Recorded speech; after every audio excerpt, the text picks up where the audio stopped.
Hi everyone. So here is Beyond Replication from Mexico, and we're going to be getting into conversation about what's been going on for us in the past 4 weeks, right? Since we arrived in Mexico almost a month ago. So here we are. How does it feel to be back? Feels good, always. It's nice to be in Mexico. You got the sun, you got the sand, you've got the air, you've got nature, you've got people who are authentic, just living life simple. Yeah, exactly. And now we are in the Sagittarius season. We're recording this on Saturday, so Mercury is just stationing direct as we speak. Saturn is already direct, and we are gearing up for this full moon in Gemini next week and the final months of this calendar year 2025, which Mm, definitely brought a lot of changes for us. I'm sure for everybody else too. And look, there is a horn out there. Spirit is talking. mm. So yeah, it's been quite a wild ride since we arrived. Yeah. Yeah, so we arrived in early November, right at the tail end of Los Muertos or Samhain, and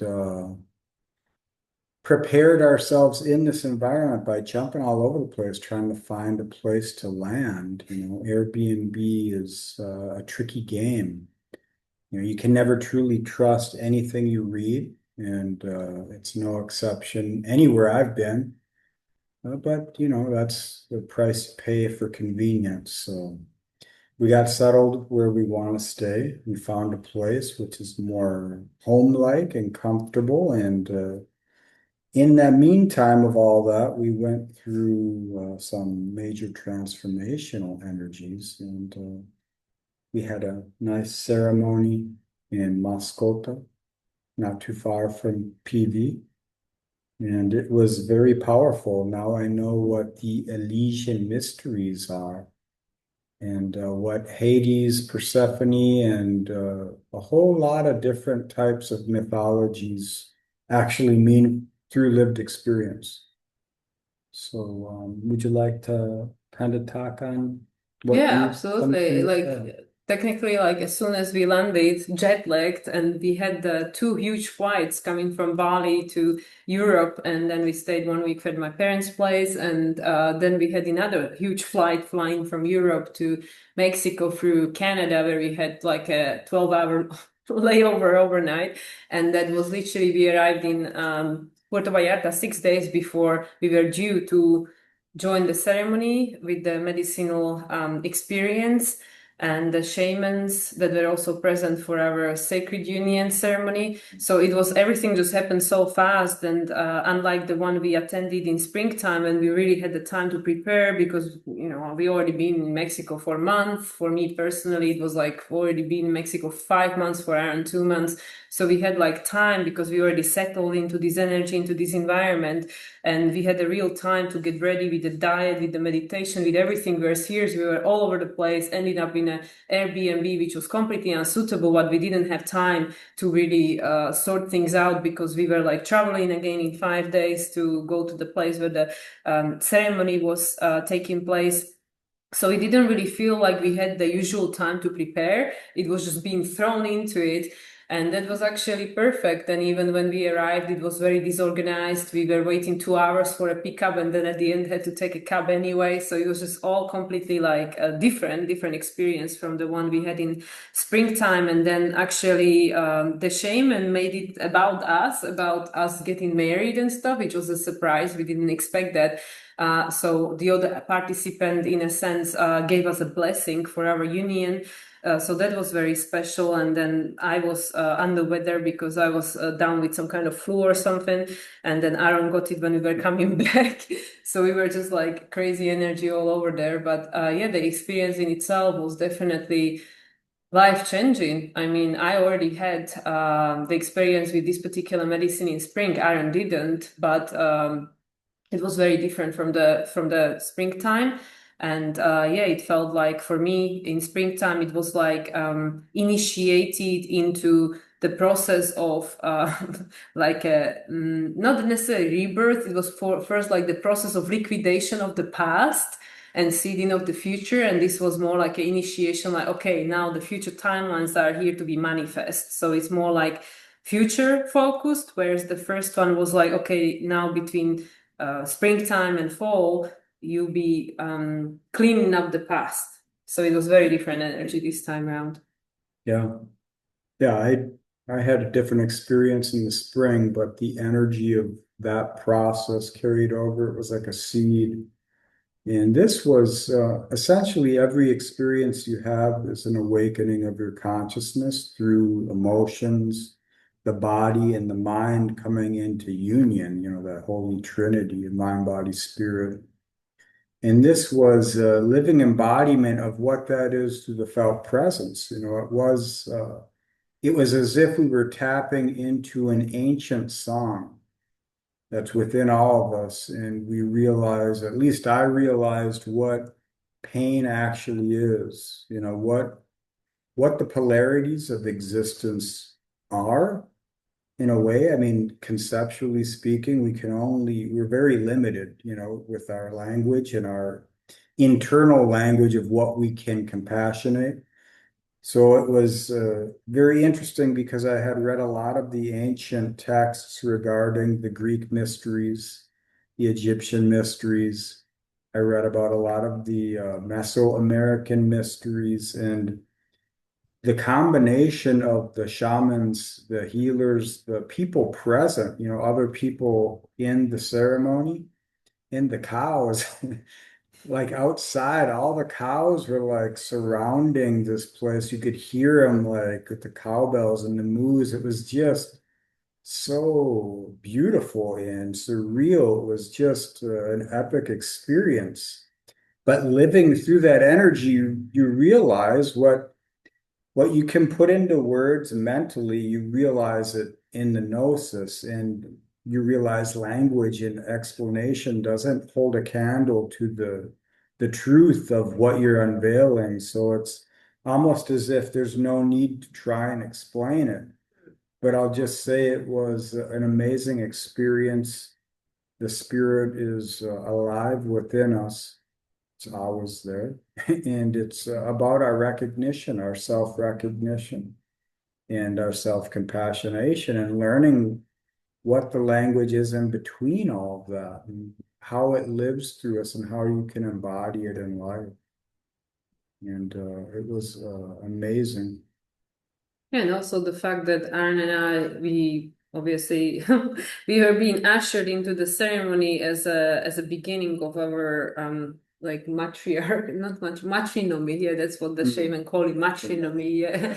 So like the whole experience was based on us embodying the kind of like the blueprint of these alternative timelines where the creation is formed from the place of love, and doesn't necessarily mean like a romantic love, but like connection, unity, and looking towards the same goal and being a frequency and alignment and stuff. Whereas many of the people that we had the honor to experience this ceremony the night with, they, in many cases, not everyone, but most, were purging the Piscean age way of being, the limited belief that it has to be through suffering and sacrifice and victimhood and hard work and stuff. So it was very interesting because when we were together, like embracing, and we could feel that the more that we were like embodying the frequency of love, the more people were like purging, like really being sick, like a lot of sick coming out.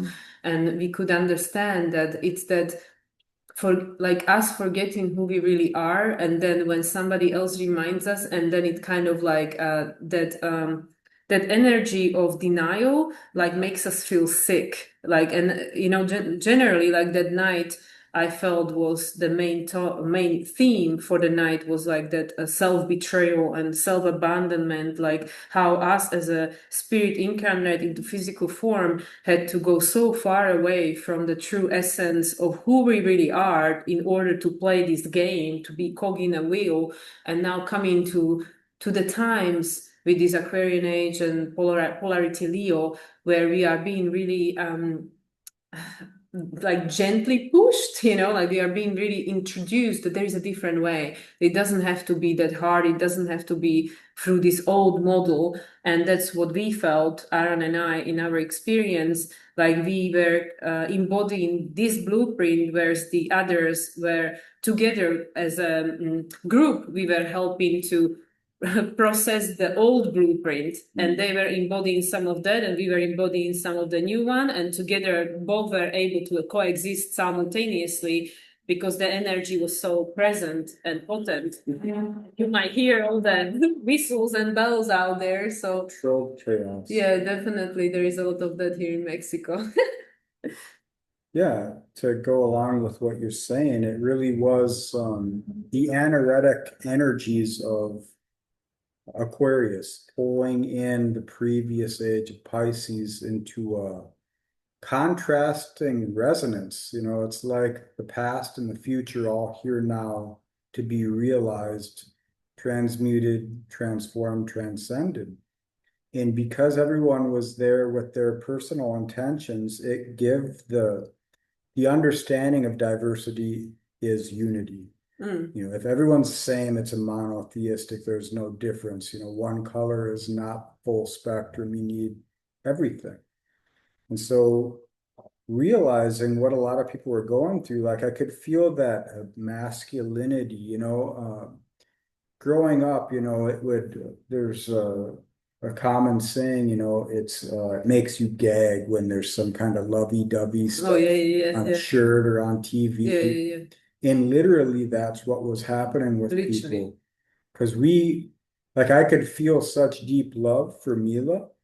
And whenever I went into that, some of the men in the group, they just started throwing, and it was when I back off, it would calm down. Yeah. And I'm not saying I'm the cause of this. I'm saying it was a relational dynamic we're all tuned into. And I realized what the whole myth of Hades is, because when you're embraced in death, when you are embraced in a static, an isness of your own understanding, like I am this, that is that, it's hard to wake up and break out of that. It's like every morning when I was a kid trying to go to school or going to school, having to defeat myself just to get out of bed, and this is what it felt like. I kept rising up, standing up, and it felt like I was a newborn every time taking a step. And it was such a surreal experience to have a full spectrum recognition with other people. And seeing like, okay, now I've stood up, I've done my part, I've stepped into an energy. Now I sit and I see other people rising up and standing in their power or their authority or their own individuality, doing their thing, and then they would seat. And it was a symphony of realizations all happening at once. It was definitely like I even shared in a group afterwards that there were so many things happening simultaneously. Like I could, I had my own personal experience, and then at the same time, I was also aware of my experience with Aaron, like us as a partners, and then at the same time, I also had an awareness of the group experience, a collective experience, and how the micro macro are continuously and constantly connected.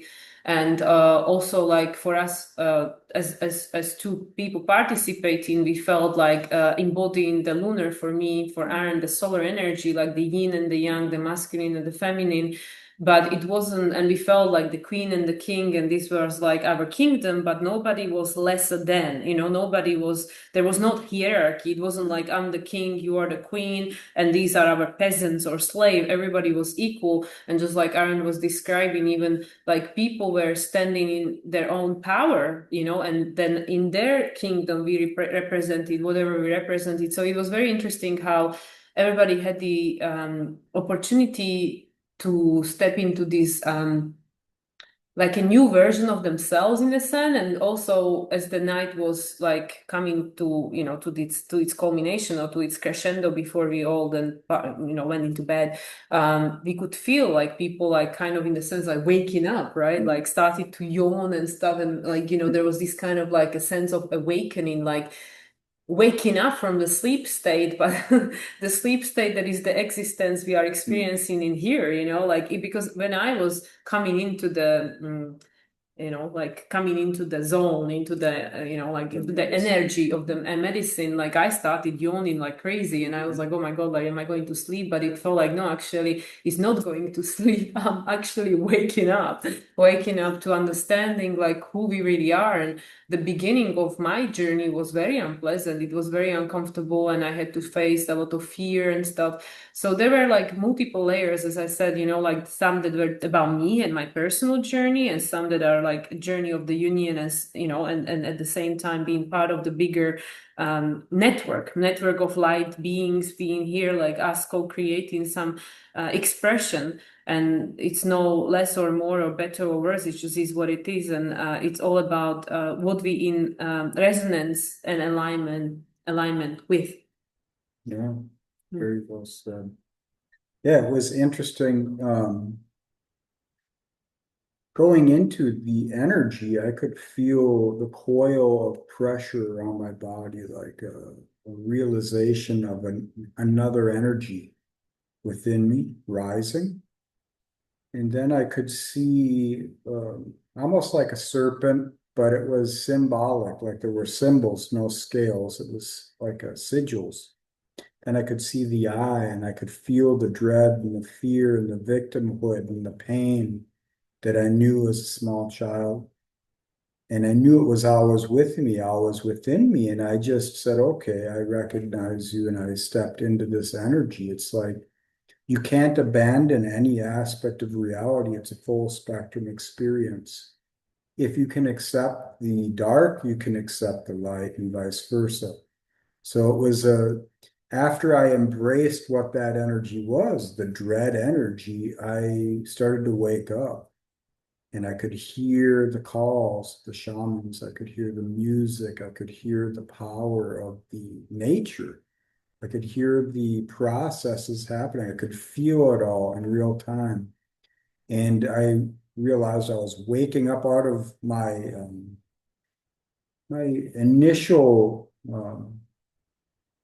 influx into this energy, my initial initiation, so to speak, and I could see other people doing the same. And everyone was yawning at that time, and we were all kind of going through the same or a similar process in our own specific ways.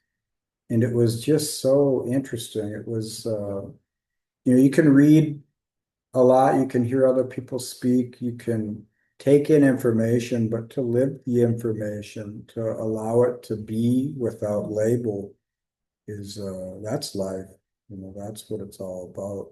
No matter what you're doing, whether you're living the mundane or going into the metaphysical mysteries.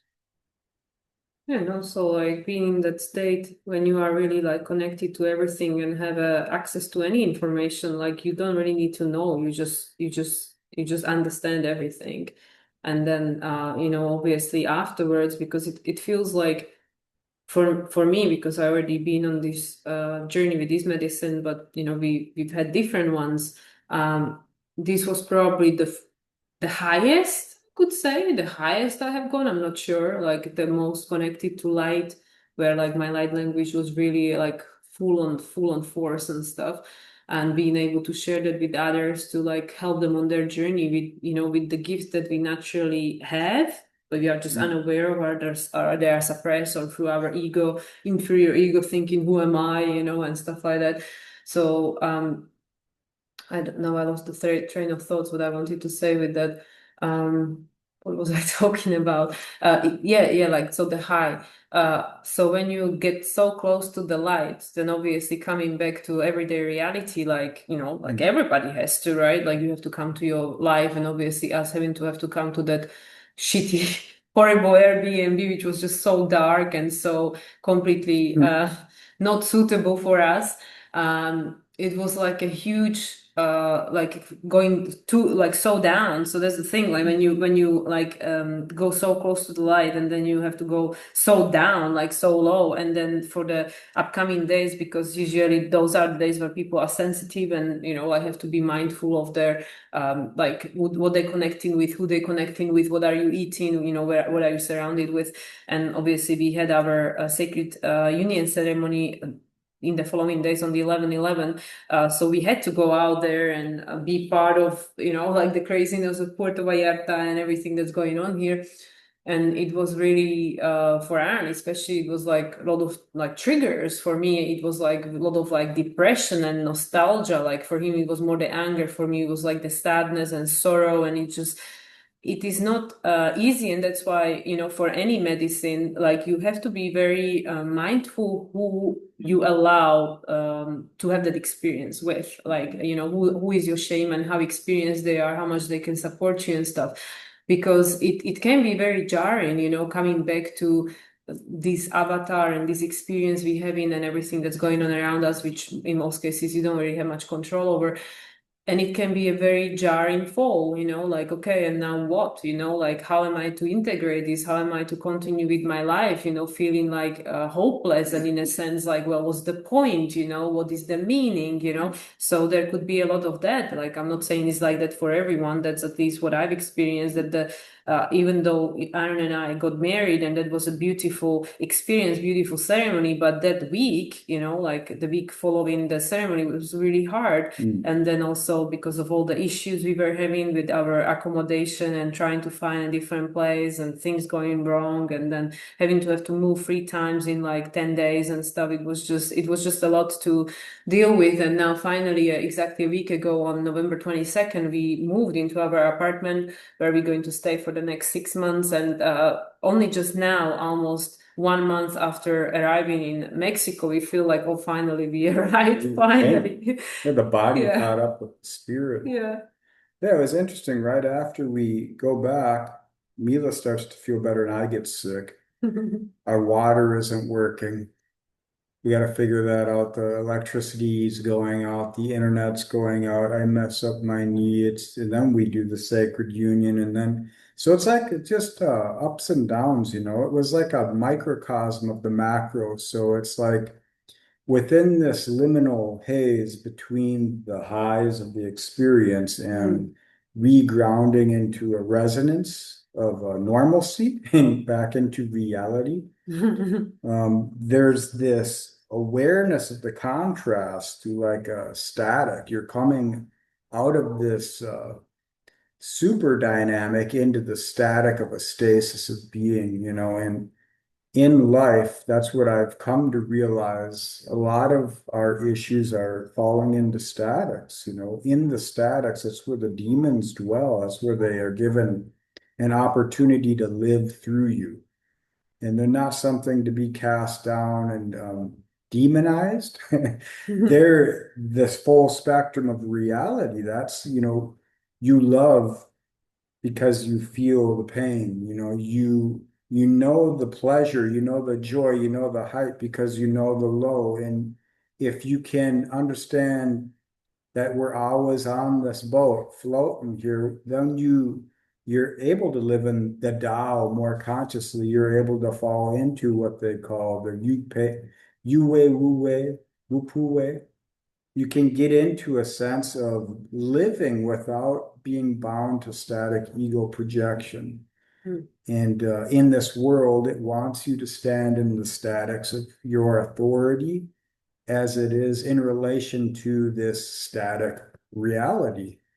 And the times are changing now, and it's not easy because how do you come into authority when there is really no authority out there but what we all decide is an authority?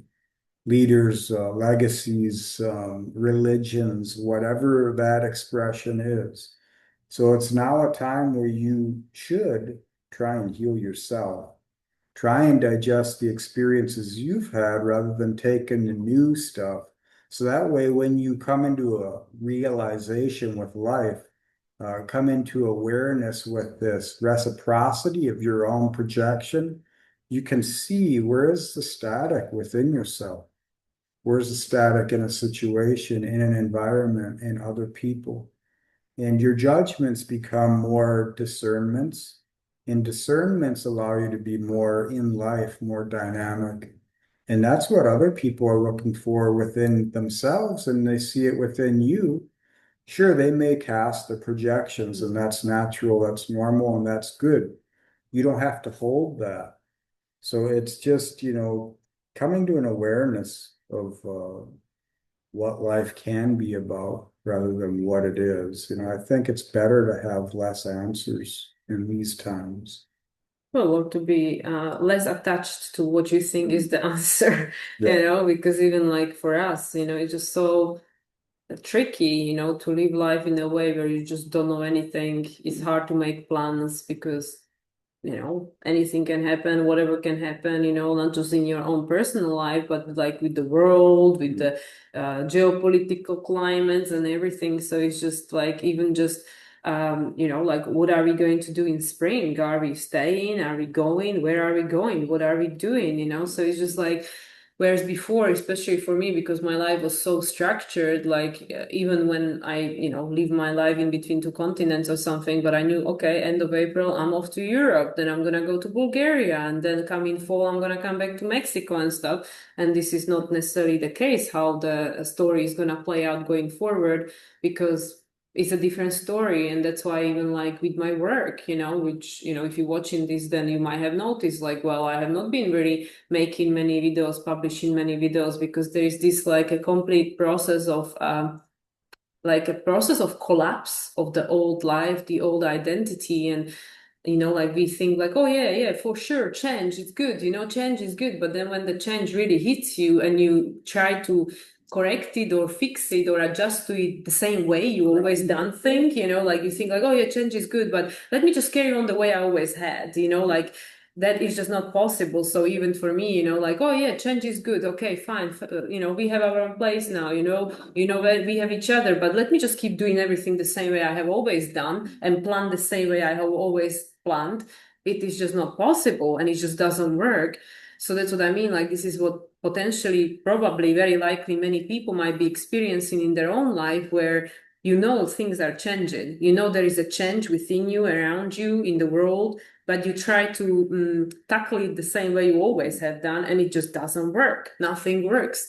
So this is where, like Aaron said, like healing, we were being told by the shaman, you've done enough healing, now we just have to start living, like how much more healing do you want to do? It's just a matter of discernment, and obviously everybody is living their own experience. But yeah, like just being stuck in that constant process. I need more this, I need more that, more education, more courses, more healing, more psychotherapy sessions or whatever, like, this will always be part of our life. So yeah, at some point you just, have to start walking forward and see where your feet gonna take you. And I guess that's where we at. Yeah, getting simple, so old it's new. You in these times, your authority is a lot of it is in the ignorance. You honor what you know to be true through what you feel to be true. It might not be true for other people, and it might not be easy for them, but eventually they come to their own truth through you living yours. And you got to play all the roles in existence. You can't worry about hurting other people's feelings. If you're living inauthentic, then other people don't have the right to live authentically. And it isn't easy because you have to go through the darkness, and other people have to do that for themselves too. You can help them by showing them your process, but their process will be different. And a lot of our problems is holding on to the static convictions of these trauma loop echoes, and the gnosis from other people's perspectives, the things which have been canonized as, oh, if this, then this, if that, then this. It's others versus you. It's your subjective reality versus a communal response, which we'll call objective. It's if you limit yourself to a relation of a communal expression, then that's what you become. If you climb a mountain, that's what you become. So you should become the mountain of your own ignorance and stand in that and learn. Be a student. Only a student can teach. only a student can learn. So it's not simple, but the concept is simple, and it's good to live in a sense of authority in your own authenticity and be open to learning and correcting and adjusting and accepting. We don't have all the answers. We're here learning through the ignorance. It's a blessing and a curse. Mm-hmm. And I mean, this perfectly ties up to the astrology because obviously all of this has been happening throughout the Scorpio season, which was a deep excavation. Because I mean, as we're becoming more aware and more in alignment with all that is, we're becoming more conscious of how literally the astrology is playing very significant role in our life, whether we are, aware of it or not. But most people are becoming aware of it. And now, as I mentioned, Saturn is already direct, and we had the first experience of Saturn in Aries in like the last 28 years or something. Same for Neptune. The first experience of Neptune in Aries is like 160 years or something. And obviously Pluto is now in Aquarius for the past 3 years on and off, but that's like since what, 18th century, War of Independence. Exactly. So this, you can say like, oh, this all already happened. Like astrologers will go into the like, oh, let us check what was last time, and Pluto went into Aquarius or Neptune into Aries and stuff. But it never happened like it does now. It never happened all together. And we have some incredibly significant shifts going on all in 1 year next year, with Saturn, Neptune going back into Aries, conjuncting on that anaretic 0 degrees at the end of February. Then we have Uranus returning back into Gemini. Then we have Jupiter is going to go into Leo and Chiron into Taurus. And then we have the nodes shifting into Leo and Aquarius in July. So we have like literally before even the second half of 2026, we have so many significant shifts, and all of this in this year number 9, which we mentioned multiple times, the year of Hermit, the year of culmination endings, but also the 9 represent Mars. So this is all to initiate. This end is to initiate, and, just being literally on the doorstep of this year number 10, 2026, starting in 1 month's time.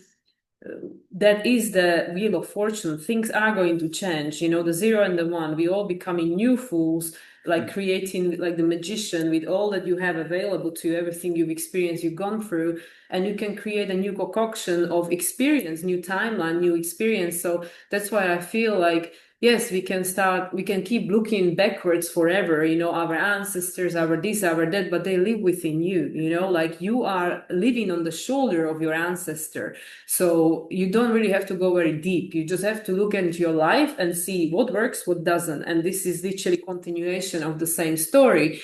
So now is really, especially as we are in such season and everything moving through this Sagittarius is squaring the nodes, pointing to the South node in Virgo as the resolution, unlike Gemini season that everybody was pointing to the Pisces nodes, which said like, okay, it's time to release, it's time to heal, it's time to connect with spirit. But now it's pointing to this earth, of Virgo, which is saying, okay, now, you're going to have to put in practice. You have to start doing things, in real life. And as we are approaching this full moon in Gemini, which we just had a look at the chart, is square in the lunar nodes. There's literally both sun and the moon on the skip steps. And then we have the new moon, which will be in conjunction or something, right? In conjunction, it just... And it's going to be also like Mercury, I think, will be squaring the lunar nodes. Mm-hmm. Mercury, again, is the upcoming ruler of Uranus, the timelines. And Mercury is just now going to start to integrate the what was this retrograde about, from Sagittarius to Scorpio. So we're really starting to have a deeper understanding of all the biases and stories that live in our head, this program that is keeping us stuck in this, like Aaron said, this victimhood and echo chamber and the loops of the past. A box. And we don't have to live in it. And in a sense, we won't be allowed and able to live in it because this timeline is no longer available. Mm-hmm. It's like, as I mentioned many times, bones are still in the grave long after you're dead, but you're gone. And this structure of reality we see now collapsing slowly but surely, step by step. The spirit is gone. It's just the bones. So in a sense, eventually the bones will be gone too. And this is the in-between where we have the opportunity to choose what do you want the new bones to be, to create this new experience. And that's why I feel for many people, like the things that are no longer working, they are so forefront in your life, so in your face that you cannot ignore them anymore. And through the contrast, you have the opportunity to choose something different. It might not be the final outcome, but it will be moving forward. Progressing, yeah. Yeah. It's worlds within us are already born. You have to be your own world because the world's always world. And to put it simply, like I like to break it down to simple terms here. We have this grand mutable cross with the full moon. Okay, and as Mila said, the resolution node is Virgo, which is the transformation of Aquarius. North node currently in Pisces, that's the 12th house to Aquarius. It's the unconscious being realized. So Aquarius is the limit of conception. And the limit of conception is a very smart person until they become a genius, and that's beyond the pale. That's how you travel through into the ineffable, and only you can do it for yourself. So remember, the definitions live, but they live until you give new life to them. So you have to reinitiate the fool by falling into a new form. You can't expect other people to live to your expectation. You can't expect the systems to have your best interest, as it's been proven over and over again throughout the dawn of time. Uranus and Gaia give birth to Saturn. Saturn devours the purity of Zeus and the other gods, the energies, the archetypes, the creative essence of who we are. We must repress that so we can create community, so we can create toothpaste, rocket ships, computers, whatever. This tension is put into manifest form through our unconscious desires. So let's pull that back now. How can we be reborn of our own volition? How do we recognize the creative power which is within all of us? It's to compassionate yourself. Know your value. Know you don't have to play the tyrant, victim, martyr, savior game. Step out of the box, get off the path, go into the wilderness of the self and recreate and become your own being. And bring that into reality, and then your reciprocity of an ignorant authority and authenticity is shared with others, and they're sparked. They're given life through your example, and they too will give life to others in that way. So that's what I feel with this time, and heading into the new moon at 28 degrees Sag. That's basically in a new phase conjunction with the galactic center. And so we're bringing in this realization. We can embody this energy in the transformation of belief. You can honor the past, but you're not doomed if you forget the past. You're doomed if you remember it and keep remembering it. We don't need to deify the sins of the ancestors. We need to transform them through our lives. So make life holy. Yeah, now I just remember that the inconjunction from the moon was to Uranus, right? The new moon in Sag, it's on 28, will be in exact inconjunction with Uranus.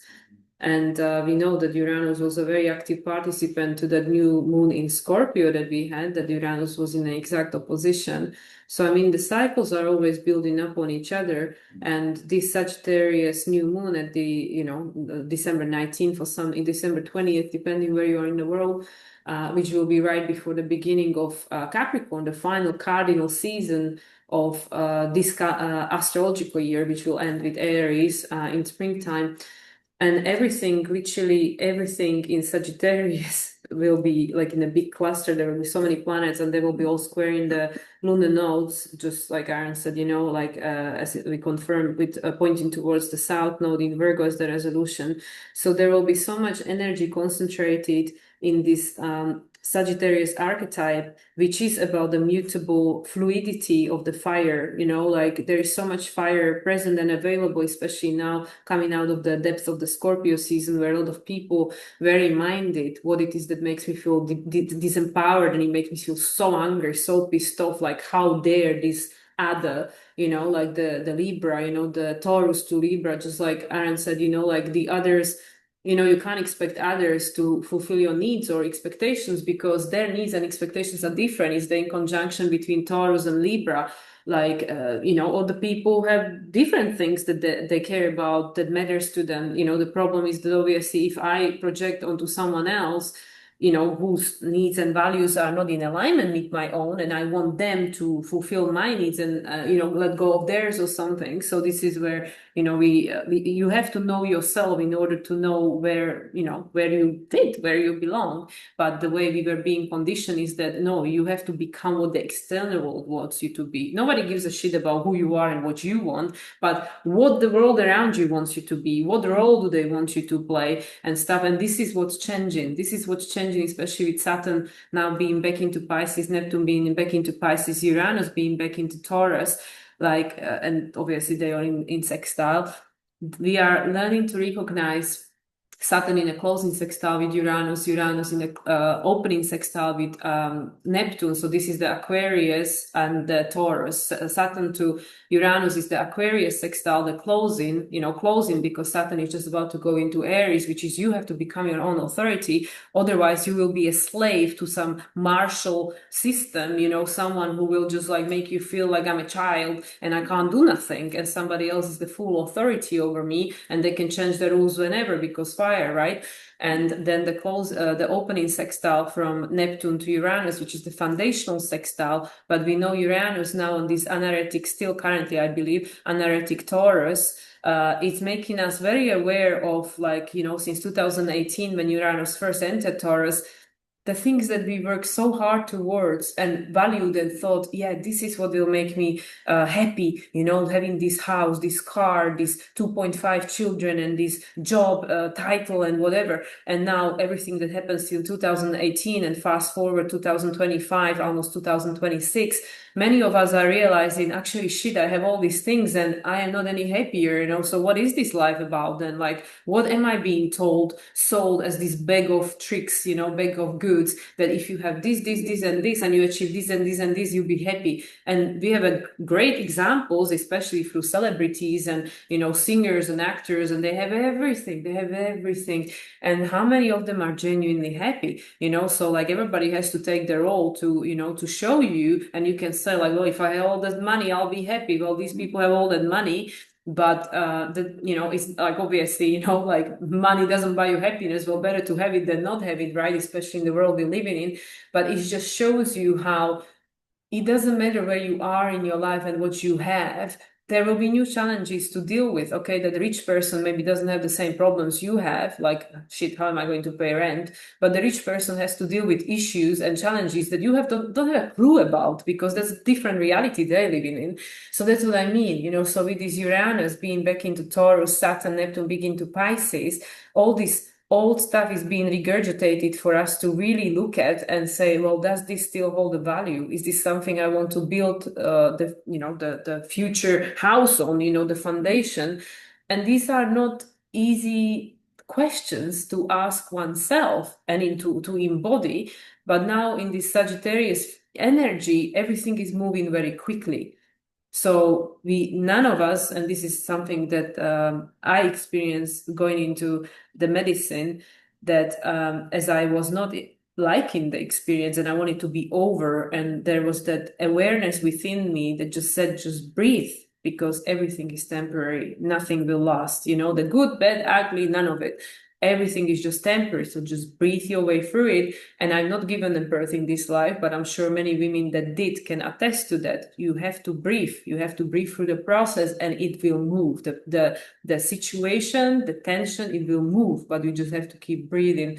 So that's what I feel like now in this Sagittarius season is an opportunity to just allow things to play out, because the Scorpio brought a lot of shit up to the surface, literally and figuratively, Scorpio, and it will move fast. It will move fast. Yes. Yeah, think of Uranus, at the end of Taurus now. And Taurus bridges to Scorpio as the unconscious to your beliefs in Sagittarius. So, Sagittarius is where Taurus transforms. And it's that self-value and understanding of what is it all for, if not something that I can only conceive. And it's through the feelings that you don't have an understanding of, that you're impelled to learn more, you're impelled to move and create and flourish. And it's this unconscious tension of nature which drives us.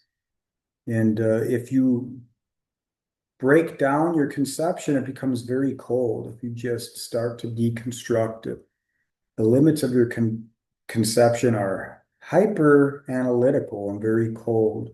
And the information that we have built our societies and ourselves upon is very cold when you analyze it.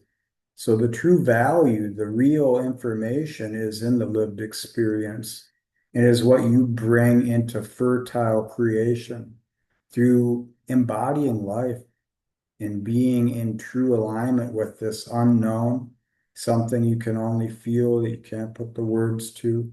But you know, if you're open to what that process is transforming into, you're moving in the right direction. You know, you may choose the wrong things for the right reasons or the right things for the wrong reasons, but in that process, you're going to learn.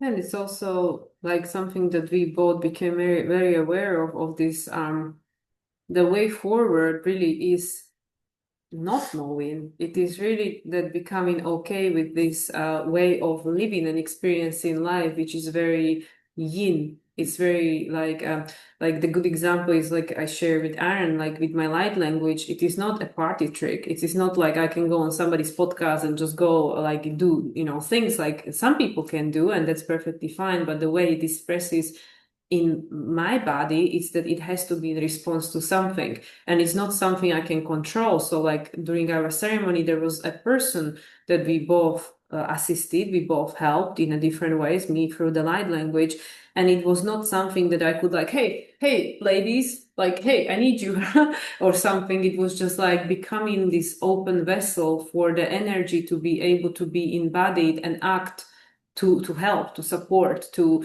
bring exactly what's needed. And I really feel that this way of living that we are on a precipice of learning to have, or learning to become, learning to be, is not knowing, just allowing. And it really is the feminine way, just like they keep saying, the rise of the divine feminine.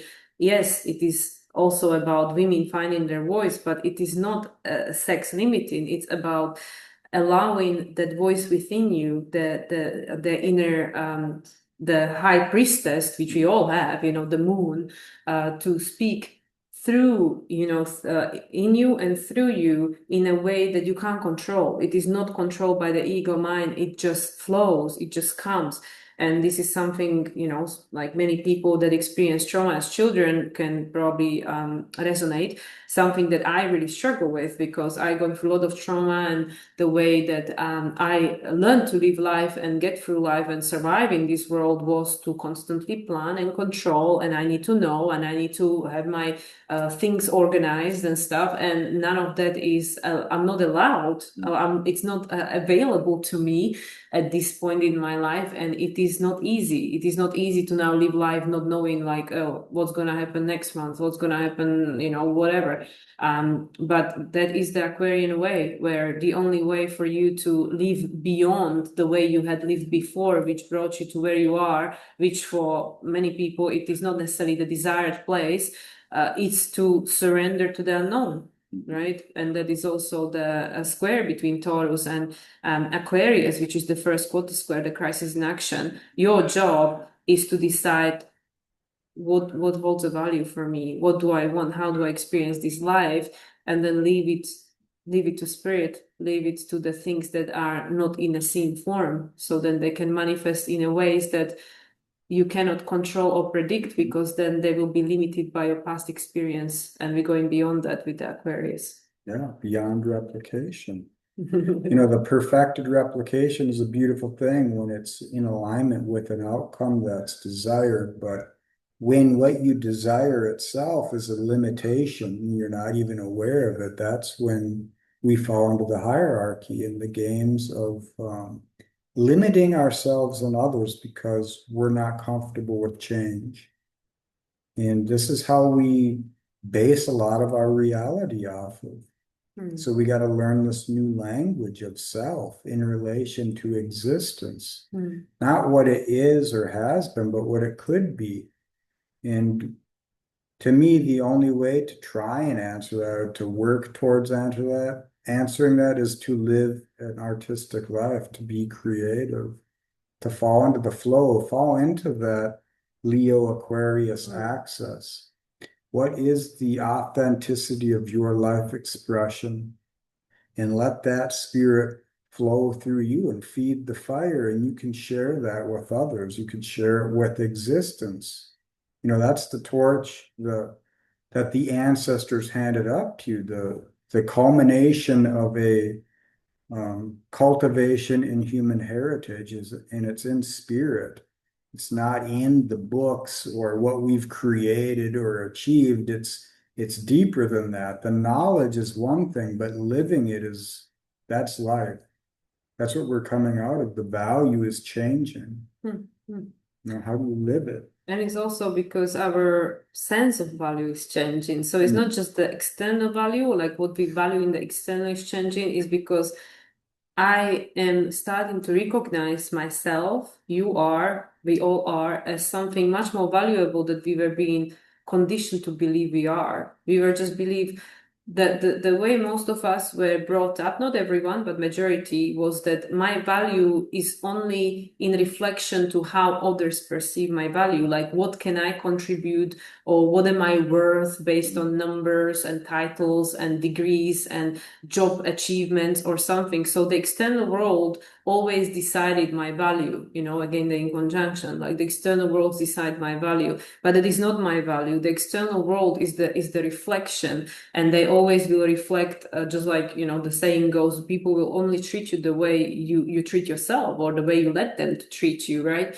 So this is where people are also coming into realization with these analytics of Taurus, with Uranus being on analytics of Taurus, Saturn, Neptune dancing over the analytics of Pisces, that your value is not defined by the reflection. Your value is in your spirit, in your, like, that this avatar, this physical mass that you currently carry around, this is not who you are, and this is not all that should be valued, you know, your looks or your, I don't know, achievements or whatever. That the true value of you is in your soul signature, in your presence on this planet. Just you being here on this planet at this time, you are valued and valuable. And that's why, in a sense, and this is something that I have to wrap my head around, it's like you are a cherished child of the universe, and you deserve anything and everything you desire, but it's our own limitation based on how we perceived ourselves that determines what am I worth, what can I receive, what do I deserve. Because when you were a small kid, your mom would tell you, well, if you tidy up your room, you get the cookie. If you get the A's in the school, you get this, you get that. There was always like some kind of condition, right, that we not always were able to meet, and then we were being made to feel like I'm not good enough or I'm not deserving and stuff. So I feel that there is a lot of this, especially as, you know, Uranus is going to be in Taurus until spring, until April. So throughout the next eclipse season as well, Jupiter as the co-rule of the North Node will be retrograde for another first eclipse season of 2026. So we are really have to face this, just like Aaron said, you know, Taurus becomes transformed, and he's talking about the in conjunction through Sagittarius. So I feel, you know, that's why I think Jupiter popped into my head, because we have this Uranus in Taurus and Jupiter in Cancer, which is connected to every single lunation we are experiencing until the end of June. What are the stories that we believe about who we are, about our identity, our spirit, which then determines our sense of value and what we feel we deserve to have and experience in this physical realm, because this is what I'm worth. So this is what I feel for many people is changing, and it will continue to change, and it has to change, because it's not that foundation of that limitation because of the stories you were being told, we were all being fed. It is not nurturing to allow the tree of your potential to grow from and then bear fruits. Mm. And with Jupiter being the ruler of Sagittarius in a closing, a transformative in conjunction with this new moon, all this energy, this stellium in Sagittarius, this is an opportunity to expand the limits of your own beliefs, of your own sense of self, and feel deeper into who you are or what it means to be alive, what that entails, what gifts, what is the curse worth? What is the gift of this life? How do you cultivate that? How do you realize it and share that? And you don't need to share it consciously. You could do that just through pursuing what that could be for you, pursuing your own change consciously, making decisions which are more in alignment with who you would like to become, what you would like to become, what you would like to feel and experience. And when you meet reality with that spirit, you're ready for anything. And that's what this reality wants. If you don't use attention, it uses you. All our leaders, all these systems of control and constraint, it's like when you're going down a roller coaster, a lot of people hang on tight. They want to control the change. They see what's coming. They can feel this urgency and it's natural.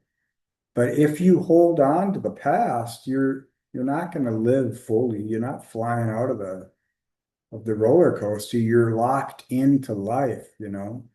But you have to release in order to know it. And that's what I feel this Jupiter energy can bring for us. And that's the unconscious effort that we see through Aquarius in these times. Yeah, it's like what just came to me was like you will never know that you have wings until you allow yourself to fly. Mm. And obviously that is a metaphor. Don't go jumping out of the window. That starts off something small. Don't go to Like the so top of a far. building. Yeah. Yeah. Yeah. Yeah, definitely. It's like the Bill Hicks. He had a joke about people taking LSD and trying to fly off of buildings. And he's like, why do you start from up there? You got to start from something that's a little lower to earth. Why? So, other people's limitations, their choices, don't let them be yours. Just allow yourself to make wise mistakes. Go through your process of growth and evolution. Don't allow other people to dictate what that is. Mm. Yeah, so that's a good guidance for the final months of the year 9. Yeah, that's true. Getting Cool. into that. All right. Well, Awesome. you want to put an end to this one? Yeah, sure. I mean, it's Mm, this the Black Friday weekend. If mm, anybody wants to connect and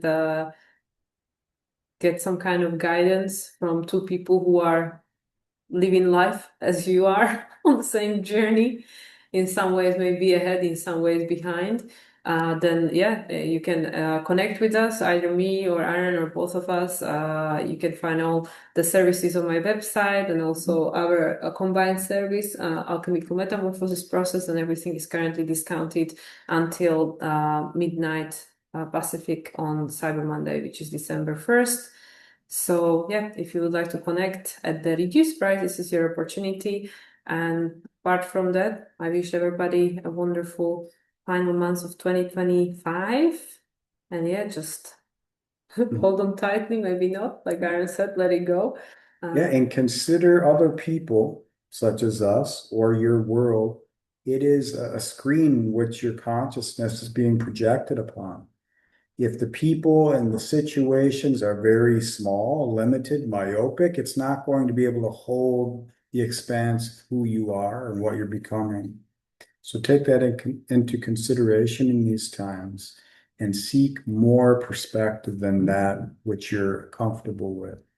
Yeah, that's true. Like a lot of us are living very small lives, Mm. very limited experience and existence. So that's why, like, even for us here in Mexico, we want to branch out, Yeah. connect with more people and communities and stuff. So yeah, just keep moving. Yep. All right. Well, Thanks for watching, listening, and being, and take care, everyone. And we'll see you in the next one, whenever that is. Bye, everyone.